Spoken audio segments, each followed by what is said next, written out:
you listening? Damn.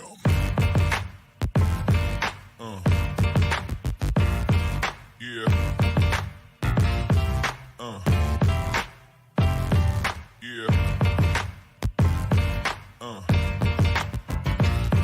Yeah.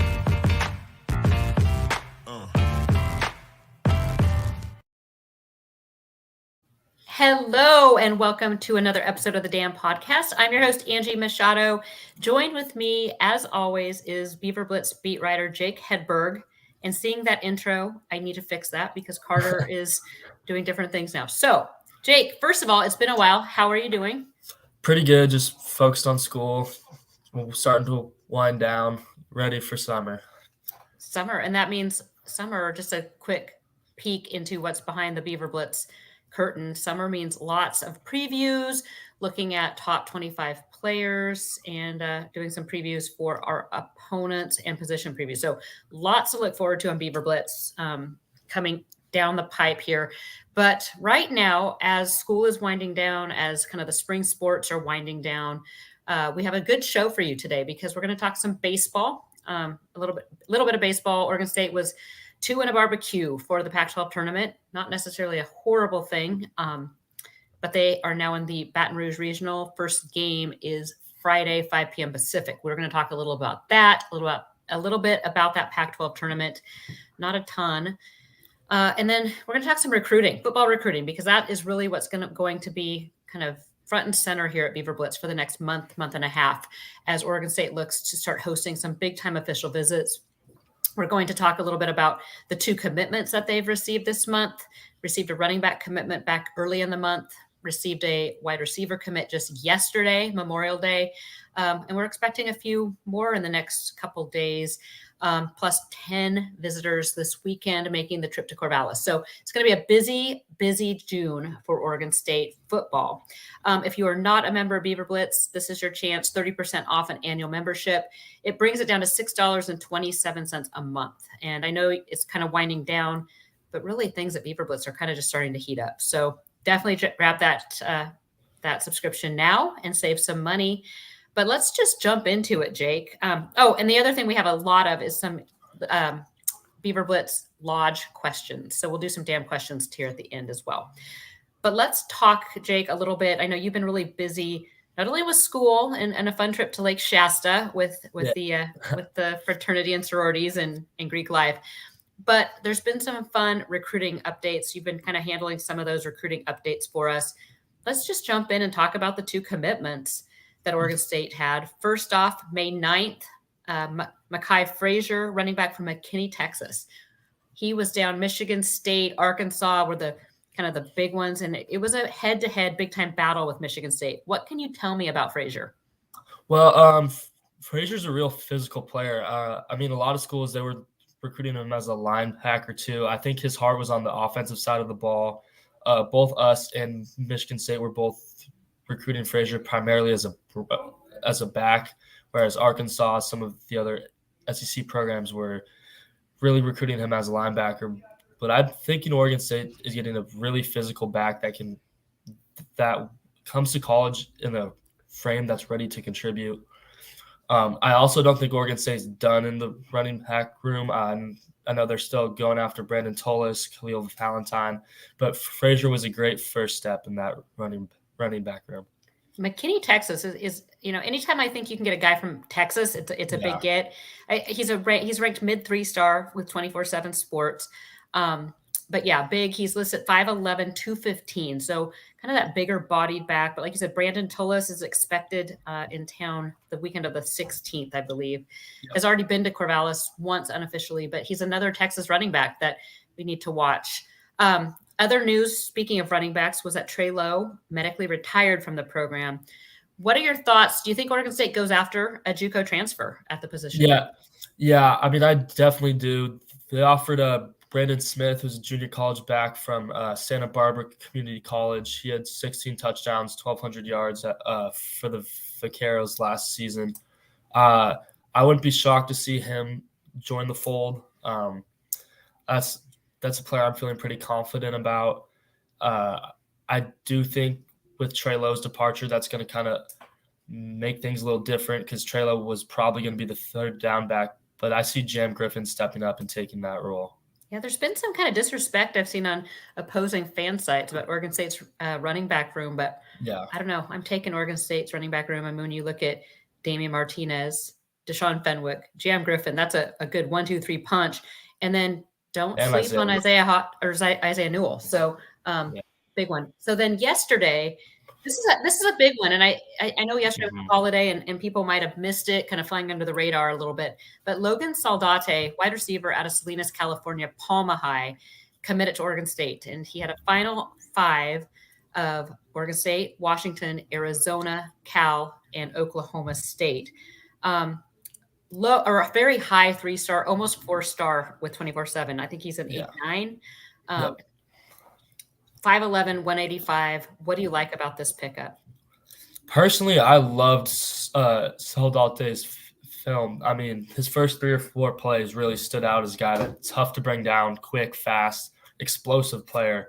And he's a great athlete too. He took second place in the state of California in long jump, and I believe he won the 200 meters.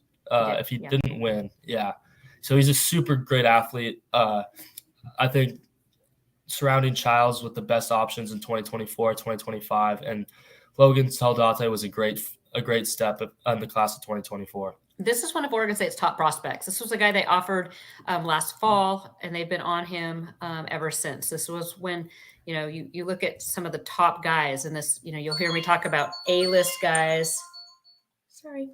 You'll hear me talk about A-list guys. This is definitely an A-list guy for Oregon State. Huge pickup. And the other thing I liked about this, I don't know if you saw this, he announced live on 24/7's YouTube channel yesterday with Brandon Huffman. But what I loved about this, when he was talking about Oregon State, not only did he talk about the family and the coaching stability, but he talked about the connection he had made with Aiden Childs. Yeah. I don't think you can underestimate that value that someone like Aiden brings when it comes to recruiting the classes below who want to come play. And I think Kelsey Howard could be similar on the offensive or on the defensive side of the ball for Oregon State. What struck you about his commitment yesterday? I mean, one thing that really stood out is the fact that he'd never really been to campus before, and to make a commitment before stepping foot on a college campus is not something you see happen a lot of the times. And I feel like that just kind of is a testimony to Oregon State's coaching staff and the bonds they make, and Childs too. I mean, if you've got a 17-year-old kid who's been on campus for three months now, and there's already players committing because of him, kind of says a lot to me.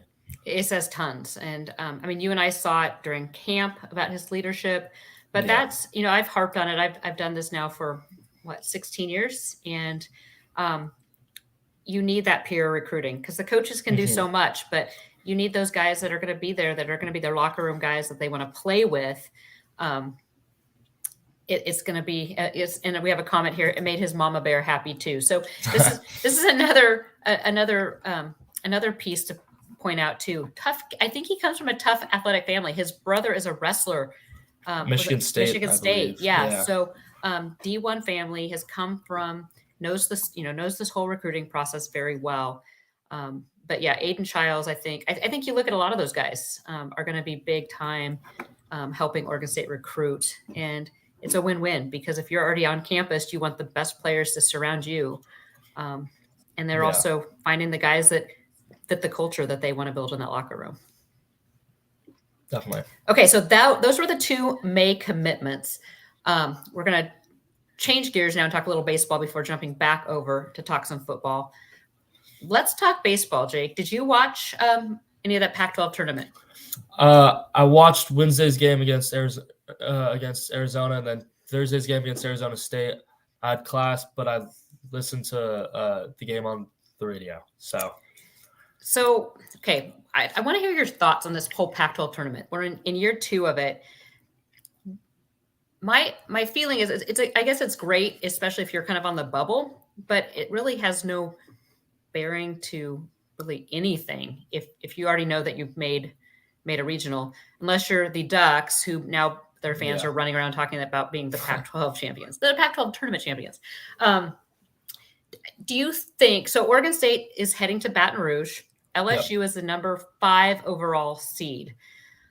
Regionals consisting of number 4, Tulane, number 3, Sam Houston State, number 2, Oregon State, and then number 1, LSU. So Oregon State will play at 5 p.m. Friday versus Sam Houston State. Looking at the Bearcats, they play in the WAC. They had a 38-23 record, 22-8 in the WAC. They won the WAC championship versus Utah Valley. And their last NC2A appearance, they were 0-2 in the 2017 Tallahassee Super Regional. What are your thoughts about this matchup, and what are your thoughts just about this regional in general? Yeah. So during my quick deep dive to Sam Houston State, I kind of think it's a similar team to Oregon State. You know, it's a great offense, but the pitching's a little streaky, and I think it is going to be a game kind of like the regional. It's the first team, like the Pac-12 tournament, kind of the first team to score 10, 12 runs. So I don't know how well that game will go, but I feel more confident about that one than if we would win and go on and play LSU. I'm not sure how our offense is prepared for Paul Skeens, who's probably the best pitcher in the country. I would assume LSU is not going to start him on Friday and save him for that Saturday game. I do not expect Jacob Kamatz or Jaron Hunter to pitch. I'm hearing that they're not really healthy, and the coaching staff's not expecting them to be available, which is a big loss. So it's time for younger guys like Nelson Keljo to step up, take a role. Taking a deeper dive, Tulane, they're 19-40. That's the worst record out of any team to make the NCAA tournament in history, I believe. Their pitching's really bad. So it's an interesting matchup. You know, when we first came on, I know I talked with Carter, I think before the season started, I thought this was a bubble tournament team, regional team. So to make the regional, are you surprised they made the regional? Is this about where you thought they'd be? Where's this team? I just felt they were super young, which they are. Yeah. What are your thoughts right now? Wait, we lost you. Come on back. Oh, wait, there you are. You're back. Perfect. So coming into the February, I kind of thought they'd be a 2 or 3 seed. My comparison was kind of like the 2021 team, which was Canham's first real season, where they're a bit of a younger team, not as experienced. And then the next year is where they take that next step. And I still think that's what'll happen. I mean, Travis Bazzano will be back next year. Guerra's back. Forrester could potentially be back. And the pitching staff really only loses Trent Sellers and Ben Ferrer. So I'm hoping 2024 is where they take that next step and can compete to be in the top 5 team in the country again. Yeah, like I said, this team we've known all along that it's young arms, and they're going to get trial under fire down in Baton Rouge, because it's going to be a lot of young arms. I mean, we'll have Ferrar and Sellers, and then there'll be a lot of young guys trying to go the distance. But that's kind of the name of the game when you get to the tournament, is you just need to rely on arms to step up, because especially if you hit that loser's bracket, because then you're playing so many more games. Mm-hmm. So the pitching at the Pac-12 tournament, I think it was kind of addressed that wasn't necessarily letting the young guys go. It's the fact that K-Mats and Hunter needed to rest. So it gives them some early chance to go out and get some throwing time in. What is your early prediction? Do you think Oregon State gets out of this regional? My prediction at the moment is we beat Sam Houston State in game 1, lose to LSU in game 2, beat Sam Houston State again in game 3, and then lose to LSU. And the Tigers advance to the Super Regional. Okay, there you heard it. They do have a good pitching staff from what I've seen. LSU. They have the best pitcher and probably the best player in the country as well. Yeah, so here's a good comment too about that Pac-12 tournament. As you guys know, I'm kind of not really a huge fan. Last year's the Pac-12 tournament was exhausting with long games that I think hurt the Beavs. 2 quick losses this year could end up being a blessing to go to regionals and supers. That's Roger Villanueva. I agree. I think last year was grueling for them, and they entered that regional super exhausted, had a little extra rest, and we'll see. I don't know how well the pitching's going to hold up on this one. Take a quick break. Again, this is the Beaver Blitz Dam podcast. If you're not a member, now is a time to join. 30% off an annual membership gets you into the lodge for $6.27 a month. So great deal. It's under $100 for the year. And you'll want to not only read what Jake has to say, what I have to say. We have a couple other great writers. We have Raju, Peter, and then JP's Weekly Walk-Off, which will be ready to go on Friday. I am sure if you haven't seen a JP's Weekly Walk-Off, do yourself a favor and subscribe just for that, just to see it, because it is the most in-depth piece of baseball writing preview that you will see anywhere. And I am telling you, anywhere. So join Beaver Blitz today. Okay, we are back. Let's talk a little, let's dive deeper into the June official visits. Jake, this is one of your favorite times of year. Yeah. You love recruiting. Yeah. Loves it. He's been catching up with these guys that have scheduled their official visits, especially this weekend. This weekend is the first weekend for a big weekend. Oregon State has hosted some guys kind of here and there in May, but this will be the first big official visit weekend. Right now we have 10 people on the list. Some big names too. You'll see that tomorrow. I have the preview ready to go, again, behind the paywall, though, so you'll want to make sure you're a member at Beaver Blitz to see everyone who's coming, including a very big top target that is committed to another Pac-12 school. So one of the Beavs' top targets will be in town in June this weekend. 10 visitors. Then we go the next week on June 9th. Manasseh Atiti, I believe is his name. Big four-star visitor coming in that week. And then right now, that June 16th weekend, we have 6 right now. That will change, and we'll have a better idea of that the week before. So this is kind of a fluid situation, but right now, 10 coming in this weekend. I think one of them is coming in Thursday. So But you've been checking in with all these guys. We've been having some pre-visit write-ups just to kind of get to know quick little features on these guys. Give me your thoughts on the guys coming in this weekend. Yeah, I think it's a pretty solid group. I mean, if you look at the guys compared to the guys they've had in recent years come on campus, where it's been, it's Oregon State and a bunch of G5 schools. Now it's Oregon State and a bunch of higher-level Power 5 schools like Nebraska's, Washington's, bigger name schools. So I definitely think it's good to see Oregon State competing with the bigger dogs for better, faster, stronger players. Yeah, this is not if you're a recruit fan and you just want to collect recruits and you're hoping Oregon State's going after that low-hanging fruit, 2-star guys, this is not for you. This is not going to be maybe the easiest recruitment, but they are stepping up their game. They're going after guys. It's going to be battles. And so Oregon State will win some. They will lose some. But they are going against some of the top programs in the conference and big names in the country. So what do you feel is Oregon State's biggest strength during these official visit weekends? I honestly think the biggest strength is just the campus as a whole. I mean, normally for a lot of these kids, the bigger schools they're going to, the campuses are different, and I feel like Corvallis just kind of has that small town vibe that a lot of these players like, where they can just focus on school and football and not have to like deal with a whole bunch of other distractions. Yeah, I would add to that. I think the team itself, and like we talked a little bit earlier about, I think the team itself is a big plus because the culture that's been built around Oregon State, these are players that love, I mean, we had 0 guys into the transfer portal this second round. Scholarship guys, yeah. Scholarship guys. A few walk-ons. Is huge. I mean, walk-ons are going to leave just for other opportunities, but to have no scholarship guys leave in the second portal opening is huge. So those guys, I think it's a huge asset too, because especially when you consider where this program was 6-7 years ago, as far as culture. I guess the other kind of tidbit to note there was Oregon State did give raises to several of the key assistants, including a $200,000 raise a year to Jim Holacek, which huge. I think this year he's set to make $775,000. And next year will be $800,000. So very, very well deserved. And you have to keep that O-line performing to make the rest of the offense run. Yeah.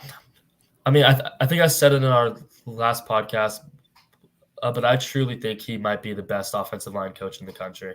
I agree, and I think, I think Coach Kavanaugh is right up there. But what Coach Mahalichek has done with that group is huge. To take what he's done, and again, it's the culture. And I'd also throw, I don't think he gets a lot of play, but Coach Wozniak's done a pretty good job too. Yeah, he's doing a great job with the tight ends. And then let's just Trent Bray. So yeah, let's see if that continues this year. Okay, so who do you think is the next to commit? I'm going to put you on the spot here. If I had to guess, I'm going to go with Exodus Ayers, who's a 3-star kid. He's originally from New Mexico.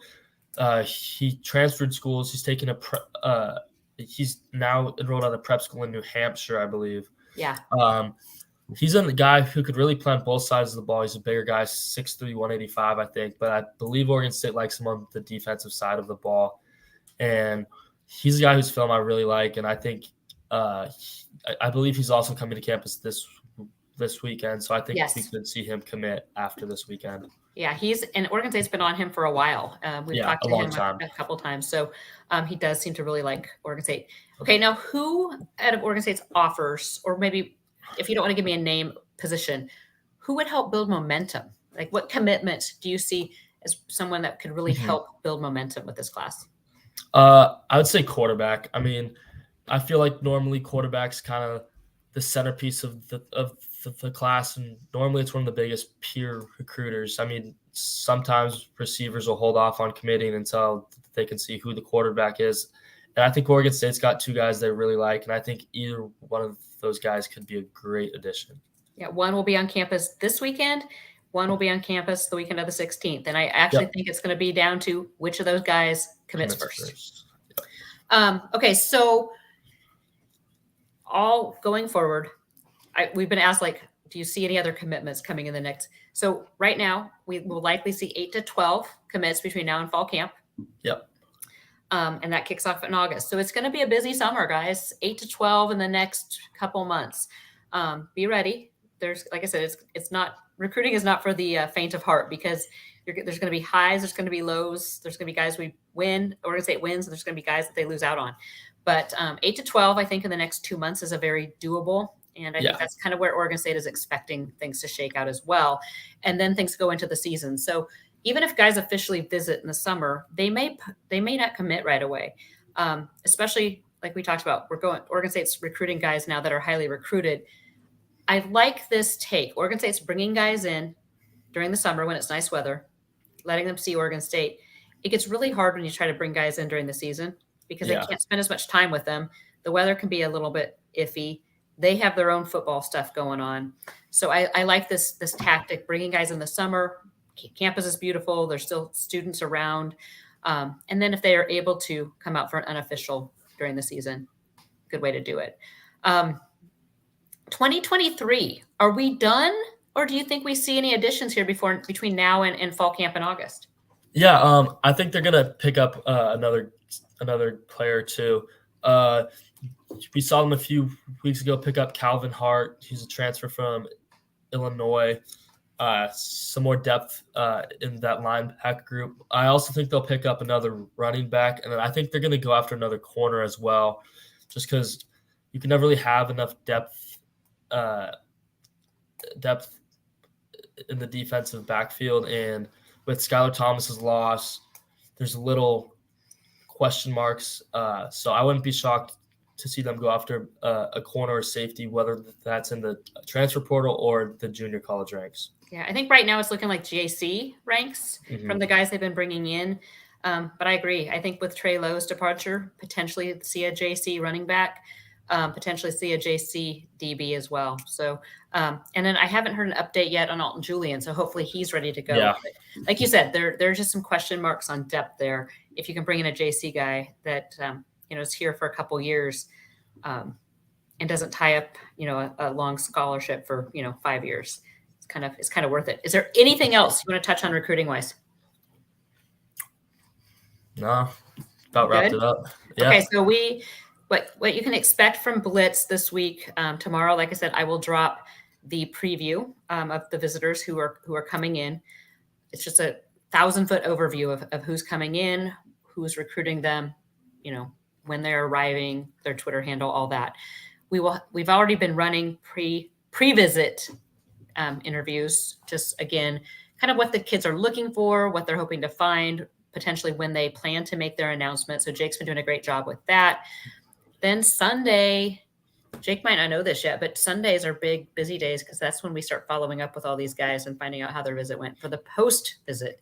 A lot of times those are in the lodge. We'll post updates throughout the lodge on what we're hearing. You won't necessarily see a free article to read. It'll all be inside notes in the lodge. So make sure you're checking out things there Sunday, Monday, time frame Tuesday, as we get those little tidbits throughout as these guys make their way home. But it's going to definitely be a fun couple months. Now we're going to transition. We haven't done this in a while. Damn questions. What do you think of that, Jake? You want to do some damn questions? Yeah, I'm excited. Okay. These are a little more. We opened it up to the lodge and asked the lodge to give us some questions. I'm going to say this is the summer edition of damn questions because it has a definite summer vibe to it. A little less X's and O's and a little more summer. So I'm excited to hear kind of what Jake's got going on. So we're going to go with a whole bunch. We have actually some good ones. Bear with us. It's going to be a get to know Angie and Jake a little bit too here. So Reeser Beef 23, one of our longtime loyal Blitz members, has a couple. It's a 4-part question. First of all, summer travels. Do you have any summer travels planned this year? Yeah. So I leave for Maui on September 17th at 6 a.m., which is right after the San Diego State home game. What? Maui? Yeah. You didn't clear this with me. I won't miss any home games. Don't worry. Oh, you'll be back. You can't miss Utah. You can't miss Utah. I don't know. I'll be back in time for that one. And then, okay. And I get back the day before school starts. So I'm there for a nice little 9-day trip. Super excited. Not super thrilled about driving from Corvallis to Portland at from 12 to 2 a.m. on Saturday night, but oh well. You can't miss that San Diego State game, though. Nope. Got to be there. I won't miss it. Okay. Yeah, I won't miss it. Machado family travels. I have got a senior this year in high school. He graduates next week.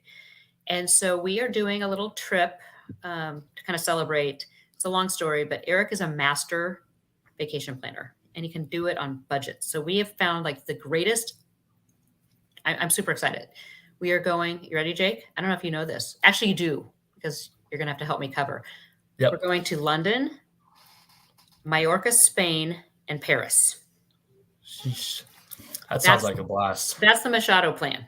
So, but won't miss any games. Be back for all the games and all the fun July or August camp. Okay. That sounds like a fun summer. Reeser Beef 23.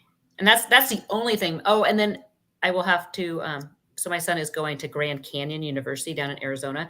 So the only other trip, and I say this trip, is when we take him to college, which I will be a mess. So I'm just going to put that out. Your go-to drink, alcohol, is in parentheses, according to Reeser Beef. I don't know if Jake's old enough to drink. Yeah. I'm not 21 yet, so can't really answer this one. Jake, I think he likes Trulies, maybe? Nah. White Claws? Any of those? Nah. Okay. I'm more of a rum and Coke. Oh, we will get along great because my go-to. But I'm not 21, so. Yes, if you were 21. If I was 21. I can never go wrong with a good lemon drop and things. But if I'm just watching a Beaver game, like at a sport bar or whatever, my go-to drink is a rum and diet. That's my go-to. Super good. What do we need food option-wise at Reeser Stadium that we don't currently have? I mean, as a student, I haven't really been able to experience the food options just because kind of stuck in the student section. And if you leave, you kind of lose your spot. So I would just stay. But the baseball games, they have really good fried chicken sandwiches. So if they don't have those, they need to add those. Okay. Super good. And see, and I don't eat either because I'm in the press box usually. So I don't know. If they don't have acai bowls, I'm kind of in this acai bowl thing right now. That would be amazing. Or like French fries. Can't go wrong with French fries. soft pretzels. I don't know. I don't know what they have. So, and then his last question is, after today, next OSU football commit, you're going with Exodus Ayers? Yep. Okay. I think that's a We're going with super Ayers. solid choice because he's going to be here this weekend. Okay. Here's going to change gears now to music. Research Stadium music. Mr. G. Gray says, okay, T. Rice. I'm going back to the food. Yeah. I'm going back to and this is actually, yes. Yeah, that'd be good. Travis, this is perfect. Local Boys Catering. We need a Local Boys food cart at Research Stadium. Okay, that's my answer. That has to happen. Yeah, they make so much money off of that. Perfect. Let's make that happen. Yeah. Okay. Mr. G. Gray says, Party in the USA is an obvious keeper as long as we keep winning. But what are you and Jake's submission for fourth quarter sing-along? For me, I kind of liked growing up the TNT song, so I wouldn't be opposed to them bringing them back. Yeah, just I don't know. That was just kind of the song I grew up with from the third quarter going into the fourth. So I'd probably choose that one just for old time's sake. Okay, I'm bad at picking songs. I think Party in the USA is like a keeper, but see, if I was to go back, I'd pick some kind of old school. Okay, 90s rap. You are going to totally make fun of me on this, but how can you not sing along to Ice Ice Baby? Or, gosh, there's so many good ones. Little Snoop Dogg, something. Snoop Dogg would be good. Snoop Dogg would be good. Mr. G. Gray knows we're kind of in the same era. He will have a really good song. I know. We need to get his answer in the lodge. Okay, What in Blue Hell? OSU says, this is a good one too. You're going on a summer getaway. Which OSU football coach are you taking with you, and where's the destination? Yeah, this was definitely a tough one to think about. Choosing the coach for me, I was kind of just basing it off of talking to all the recruits and all that, which coaches they tended to talk to the most. And I think Coach Fence was probably the one that was most talked about. It was either him or Coach Blue. So I'm going with Coach Fence. And for location, I'm kind of like a sunshine beach kind of guy. So I would say the Maldives. Ooh, Maldives. Yes, yeah. I'd like to go there too. Actually, that was my son. My son, when he was picking where he wanted to go on his senior trip, he mentioned the Maldives, and it'd be a super fun place to go. It's kind of expensive though for family of four. It's pricey. Okay, I like the pick. I don't know how fun Fence would be though. He just seems so serious. So my thinking, well, first of all, I think so I know Coach Smith and Coach Lindgren, they head up to Sandpoint, Idaho every summer, and that's where Coach Erickson hangs out, and being on a boat with those guys could be fun as long as they had some beverages. I think we could learn a lot if we were a fly on the wall there. But I think I'm going to have to go with Coach Blue and somewhere in Florida. Florida, yeah. Be a total rock star if you're traveling on Miami with Florida with Blue. Yeah. That's where I'm going with that. That's a good one, yeah. But the Maldives with Fence, I don't know. I don't know. That could be interesting, but yeah, either one would be fun. That's a good question, though. I'm anxious to hear what some of our listeners would think about. That was definitely a tough question to think about. Okay, so Jump Drive, we love you. From your perspective in watching spring camp and hearing things behind the scenes, do you really believe DJ is the best quarterback, and why? By reports, he was not the best in camp. It was Childs followed by Big Ben. I don't know actually where you were reading that Big Ben was number 2, but it wasn't Beaver Blitz Jump. So sell Jump on why Big Ben or DJ is the best quarterback.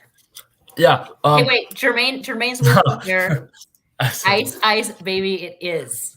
You just hear the riff. Jermaine, yeah. you got me. Me. That'd be a good one. Okay, that's okay. So with DJ, I think his not being the best performer in camp can be attributed to a number of things. Obviously, he's playing in another different system. He's learned a bunch now. He's had different offensive coordinators at Clemson with Jeff Scott, Tony Elliott, Streeter, and now Smith's and Lindgren's offensive system. So that's another change. he also is playing a little bit bigger than last year, so he's adjusting to playing with that extra 15 pounds. And also a big thing about receivers and quarterbacks is their timing, and it takes a while to build timing. And DJ was running with both the ones and the twos, so it's a whole different mixture of targets, whereas Childs was primarily the threes, so he was throwing with the same guys for the most part. So that could be a little easier for Childs to make adjustments. And I just think DJ is the most talented, just pure naturally talented. Childs is a great quarterback. I think he will be. I think he could be an All-American by the time his time's done here. But at the moment, DJ is the most talented, and he gives Oregon State the best chance to win. Absolutely. And I think the other thing you have to remember too during spring camp was the coaches were just giving DJ just a long leash. It's about building his confidence, learning the system, and letting him just play. So, but based on just talent alone, like his arm strength and his ability to see down the field, and I'm with you. I think Aiden Childs is going to be a really, really special quarterback at Oregon State, but DJ is going to be the guy this year. Okay, back to another. Okay, we're kind of going now into football mode here. More football questions. Now that we've got Ice Ice Baby. Oh, I love another good song, Poison by Belle Biv DeVoe. I don't know that song. Okay, see, you're too I'm young. a little young. Okay, so if you had to pick 2 surprise games this year, one, what would be your pick for a surprise win? I mean, I really don't think if Oregon State won any of their games, it would necessarily be a surprise. I mean, if you look at it, all the teams they've played, I think their games are winnable. There's definitely some Utah, UCLA, Washington, and Oregon that stand out as tougher. But I think that the Utah game qualifies as the biggest surprise just because they're back-to-back Pac-12 champions. They're probably going to be another preseason top. Oh, we lost you again. 15 team. There you are. And I think Oregon State could – am I back? All right. I think Oregon State could catch them. Cam Rising, he's coming off a torn ACL. Who knows if he'll be fully healthy come September 30th or September 29th. So I think with that, also Oregon State's lost one home game in the last 2 years. So I think Reser Stadium as a home field advantage can't be understated enough. So I'm going with Utah. Utah's a surprise win. So I'm with you because I think that one has the makings to be a really special game. First game with the students back. Friday night, Pac-12 opener. Prime time probably. Yeah, I mean, it's going to be a fun one. And Oregon State does play well at Reser. So I'm actually going to go a little different, and I think my surprise win is going to be – I'm going to go with Washington. Yeah, that was the second one I was debating. Just because I just think the hype for Utah, and I think Washington, I think when you look at who's going to be in the running for the top, it's USC, Washington, Oregon, Utah, maybe right there too. So I think Utah, if I'm picking my wins and losses right now, I think I'm gonna go with a W for the Utah game. Yeah. What could be a stinker surprise loss? I'm gonna go with Washington State. I mean, Oregon State struggled in the Palouse recently. Cam Ward's back. Uh-oh, now we froze. 13. I got my back. Okay, you're back now. Perfect. I mean, we haven't won at Washington State since 2013. Just kind of struggled over there, and Cam Ward's a good quarterback. Jake Dick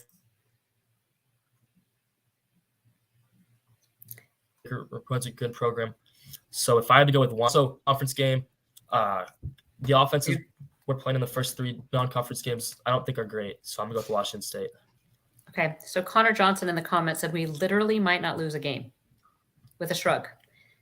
That is optimistic, but, I think my stinker loss would be Oregon in Eugene because I think the mentality is Oregon State plans that they're going to win.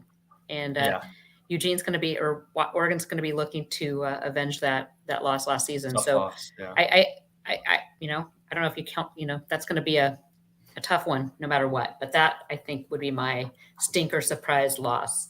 Okay, orange is the new black. And this is going to be a little different because Jake isn't even 25 yet. But in the last 25 years, what is the best and worst non-conference road game experience that you've attended live? That one that ends with a win and one that ends with a loss. Yeah. So I'm not really old enough, and I haven't been to any non-conference road games. So I kind of just took this, at least personally, and I kind of switched it to the best non-conference road win and the best non-conference road, or the worst non-conference road loss.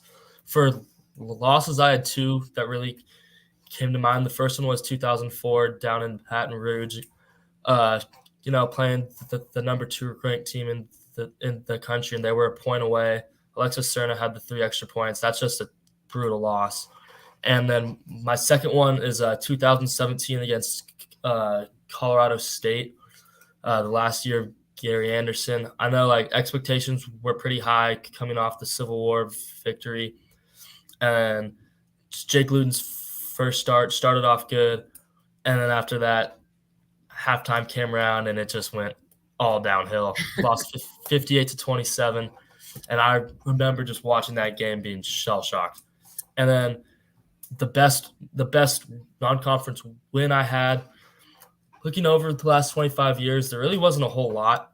I don't think they've beaten a Power 5 team in the non-conference road games, so I chose the Fresno State game from this past year just because I feel like it gave us a lot of momentum, and it was a great game to watch.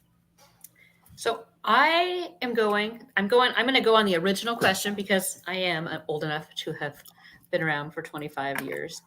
You know what? So the worst road game non-conference I've ever been to was 2001 Fresno.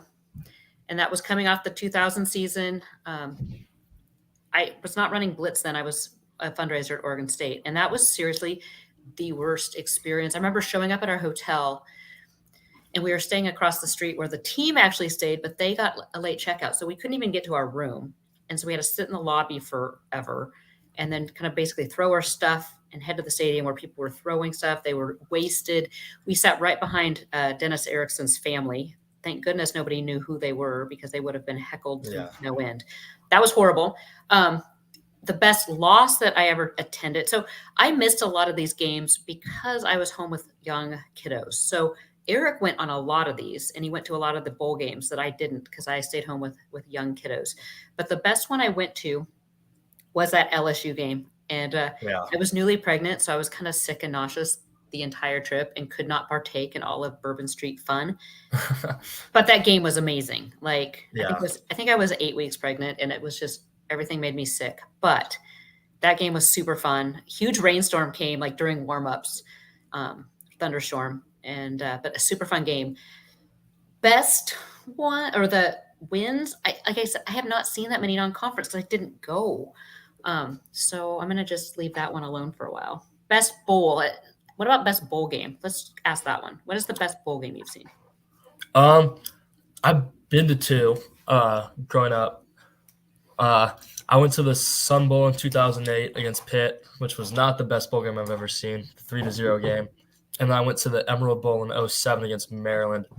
But the most fun game to watch was honestly the last one against Florida, just because I'd never seen Oregon State really beat down an SEC program, especially one the caliber of Florida. And, I mean, from start to finish, Oregon State just dominated that game. So that was definitely the funnest one I've watched. That was a fun one. We were there. The Blitz team was there. So this is a little before Jake joined us. So Carter and Eric and I were up in the press box there.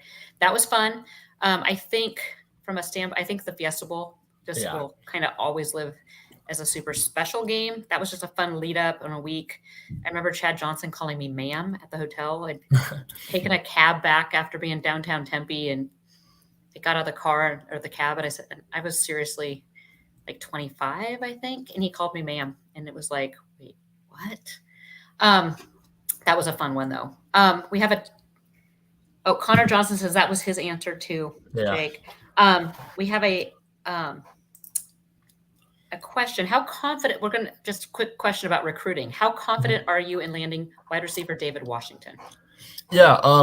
I think it's probably a 3-team battle right now. I think it's probably down to us, UCLA, and Utah.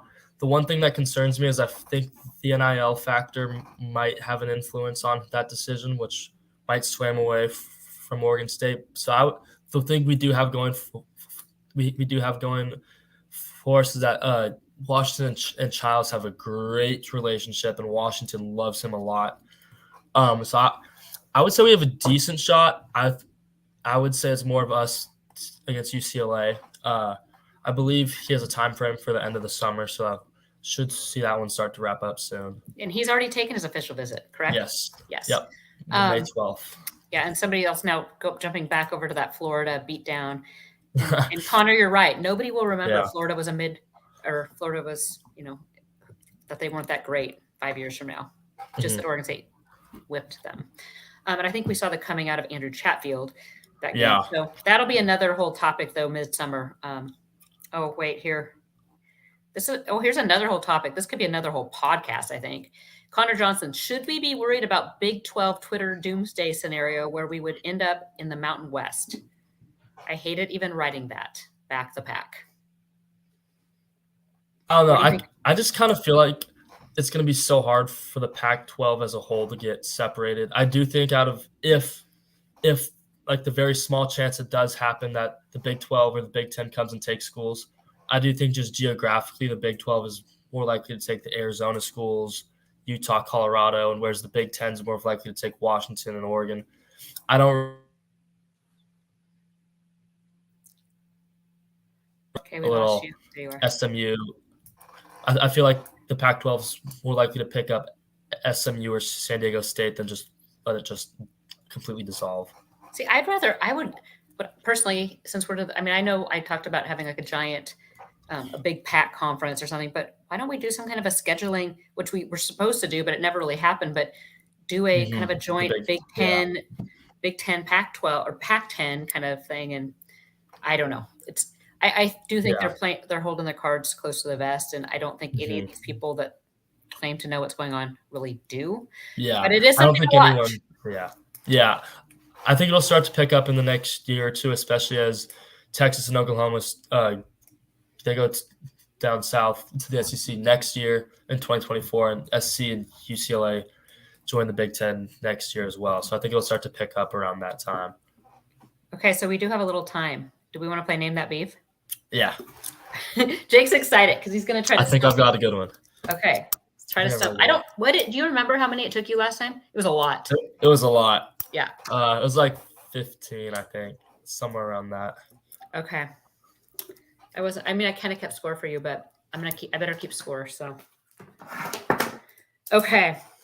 I have to ask questions. Okay. Is this player an offensive player? What? Yes. Okay. Has this player played in the last 10 years? No. Did this player play in the NFL? Jake is frozen. No. Okay. Did this player play between 2000 and 2005? No. Did this player play between 2005 and 2010? Yes.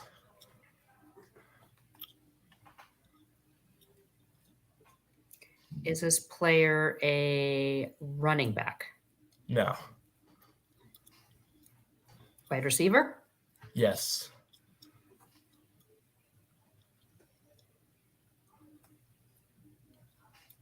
Oh gosh, I don't know what year he played. Is this player Brandon Powers? No. Okay. Timmy Hernandez? Timmy Hernandez was recent. Okay. See, that's just it. Now I've done this so long, they all kind of 2005 to 2010. Timmy Hernandez graduated in 18. Okay. See, I just know that I did not play in the league. Well, I mean, my all-time favorite, James Rogers. No. That would be too easy. Yeah, not James Rogers. Huh. I thought Brandon Powers was a pretty good guess. Yeah, that was a good guess.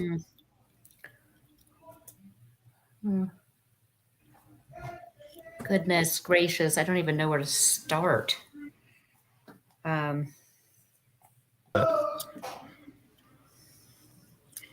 This is really boring for the people listening.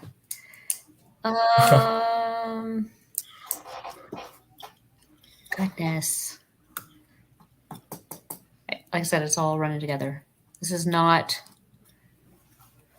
Oh, because Do you want a clue? yes, please. He had 13 catches in a game once. 13 catches in a game. Was that? I believe it was 13. Who was quarterbacking then even? Moyval, Canfield, Okay. Matt Moore, and Katz was that. 13 2005. catches. Kevin Cummings? No, that's a good guess though. Okay. But see, I'm not looking. I could look it up, but then, Yeah.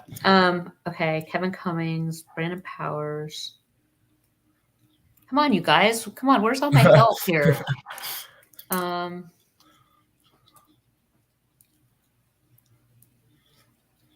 Let's see. Okay, any other clues?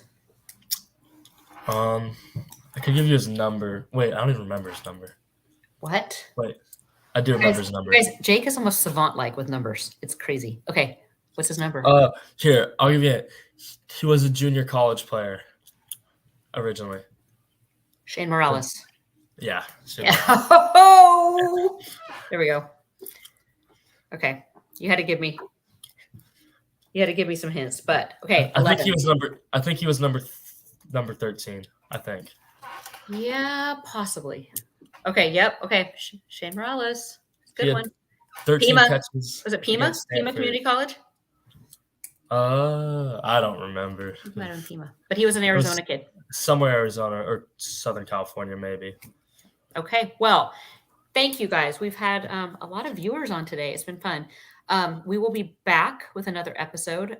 Again, thanks for listening. Make sure to check out the lodge. Like we previewed, tomorrow we'll be dropping previews of all the visitors, the 10 visitors that will be on campus this weekend. We'll also have JP's weekly walk-off, as well as some other just official visit previews, individual players that are coming in. And you can catch up on all the rest of those that have been running. Also, 30% off. If you're not a member, now's the time to jump in, get a full year Beaver Blitz for 30% off, which is right around $620. It is $627 per month. So right, a little over $75 for the year. Make sure to follow him on Twitter at Hedberg Jake, me at Twitter at Angie Machado 1.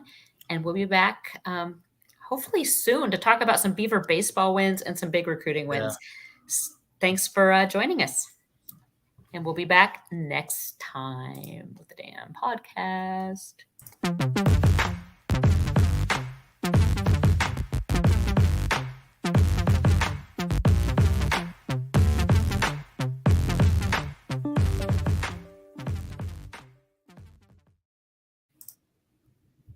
I thought I had you.